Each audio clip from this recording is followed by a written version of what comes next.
je crois vraiment que l'enjeu majeur, c'est la question du niveau d'engagement qui va être pris. Et je crois qu'il y aura un accord. Je pense qu'il y aura un accord. Mais la question, c'est de savoir à quel niveau d'ambition. Et je pense que pour avoir un accord, souvent, on va vers une ambition limitée.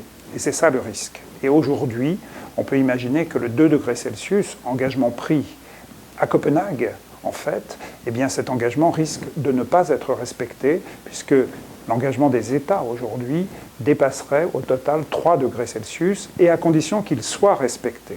Donc la vraie question, et je crois que le président de la République travaille beaucoup sur cette question, c'est de savoir si l'engagement n'est pas suffisant, comment le faire évoluer dans l'avenir.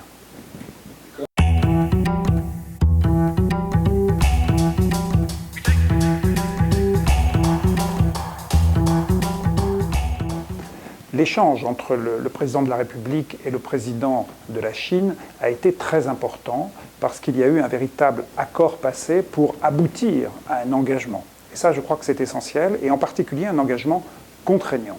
Mais ce qui a été important, c'est surtout le président de la République a obtenu cette idée, tous les 5 ans, de revenir sur le niveau d'engagement si on s'aperçoit qu'il n'est pas suffisant.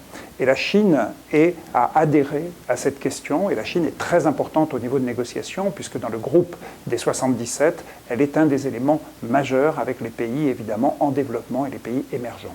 Vers quel type d'accord allons-nous ? Est-ce que ce sera un accord juridiquement contraignant ? Je ne le pense pas, parce que les États-Unis seraient obligés de passer devant le Congrès, et on sait très bien qu'il n'y aurait pas d'accord.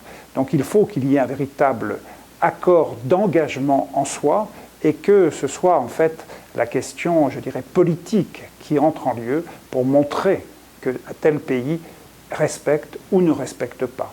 Donc je crois que ça ne sera ni un accord, je dirais, ni un traité, ni un protocole, mais un type d'engagement qui va quand même motiver un très grand nombre de pays.